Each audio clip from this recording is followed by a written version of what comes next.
Most men believe that being kind, accommodating, and always available will make women fall in love with them. They think opening doors, paying for dates, and remembering her favorite coffee order will make her heart melt. But here's the brutal reality.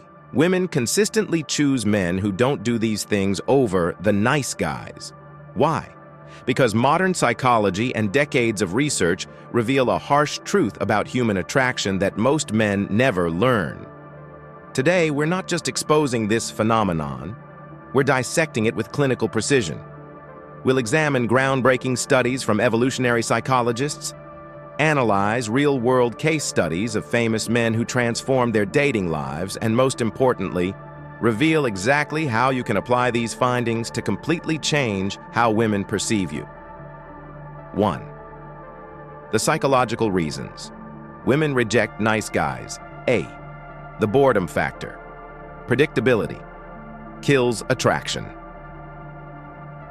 Human brains are wired to seek novelty. It's why we crave new experiences, new foods, new entertainment. This is doubly true in attraction. Dr. Helen Fisher's seminal research at Rutgers University found that the brain's reward system lights up more for unpredictable partners than predictable ones. When a man is constantly available, always agreeable, and never challenges a woman's views, he becomes the psychological equivalent of plain oatmeal, nourishing but utterly forgettable. Contrast this with how women describe exciting men. There's tension, there's mystery, there's an element of will he or won't he?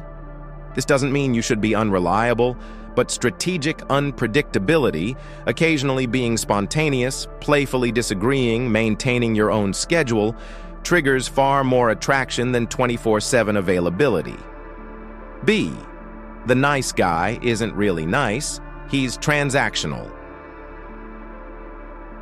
Dr. Robert Glover's groundbreaking work in No More Mr. Nice Guy exposed an uncomfortable truth. What we call nice guy behavior is often covert contract making. These men aren't being kind out of generosity. They're following an unspoken equation. If I'm nice to her, she'll like me, sleep with me, date me. Women detect this subconscious bargaining chip with remarkable accuracy. A University of Massachusetts study had women watch videos of men interacting with them, and within just 30 seconds, they could identify which men were being genuinely kind versus performatively nice. The giveaway? Authentic kindness comes from a place of abundance, while nice guy behavior reeks of neediness. This explains why truly confident, successful men often behave in ways that would get a nice guy labeled as arrogant, because they're not seeking approval, they're expressing genuine opinions. C. Lack of dominance equals lack of respect. Evolutionary psychologists have found that across cultures and centuries, women are subconsciously drawn to indicators of what's called social dominance. Not to be confused with bullying or aggression. True dominance manifests as calm assertiveness, the ability to set boundaries, and leadership qualities. A UCLA study tracking speed dating interactions found that men who demonstrated subtle dominance cues, maintaining eye contact, speaking in measured tones, not fidgeting, were chosen 73% more often than their nice counterparts. This explains the paradox of why men like James Bond or Christian Grey characters resonate. They're fictional extremes, but they embody the dominance spectrum women respond to. The nice guy's fatal error is equating kindness with passivity, when in reality, the most attractive men are kind but unshakable. 2. Real-life examples of nice guy syndrome failing example. 1. Elon Musk's transformation. Before becoming the world's richest man, Elon Musk was the epitome of a nice guy in his personal life. His first wife, Justine, described how he would constantly seek her approval, defer to her opinions, and prioritize her happiness above all else. Paradoxically, this eroded her attraction. After their divorce, Musk underwent what psychologists call frame development. He stopped seeking validation and doubled down on his mission.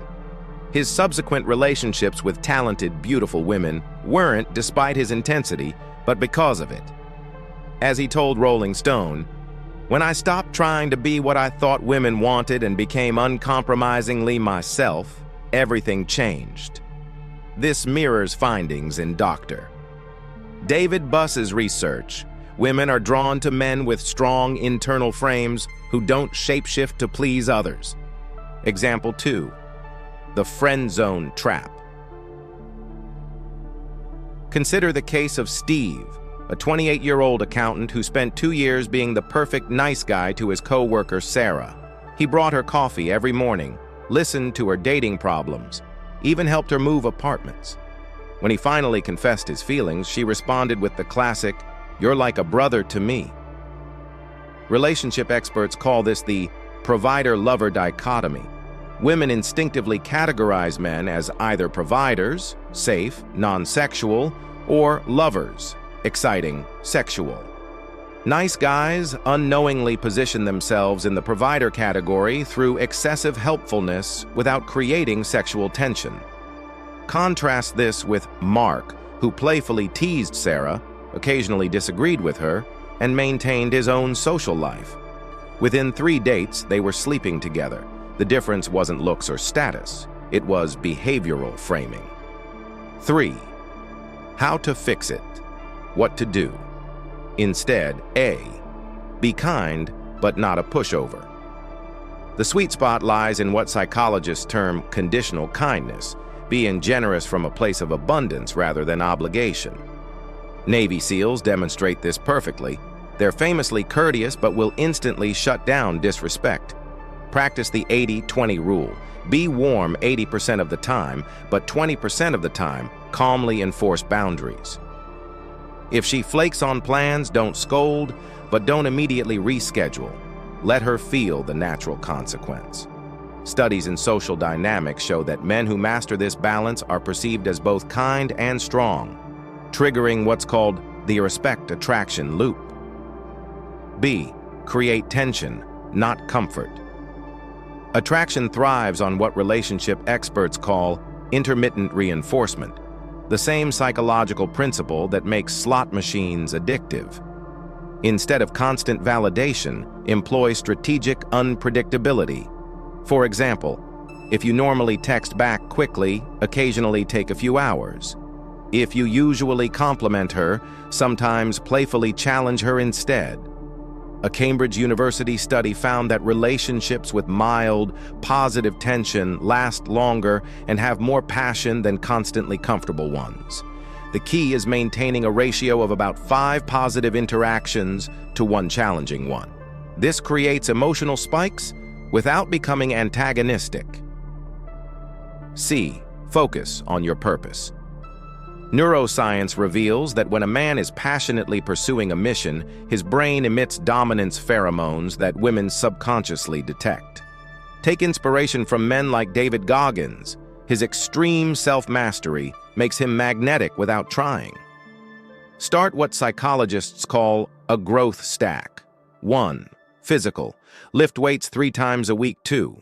Financial. Increase income by 10%, quarterly. 3. Social. Cultivate a network of ambitious men.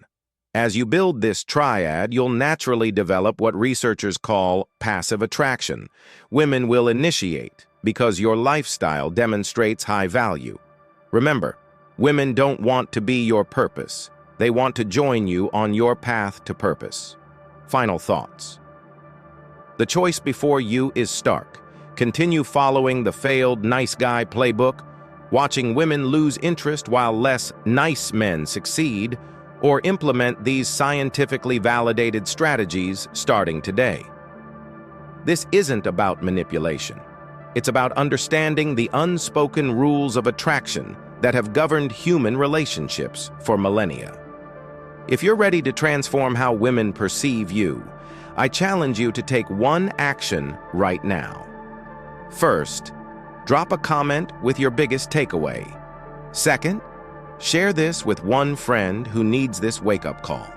And third, most importantly, commit to one behavioral change from this video in the next 24 hours.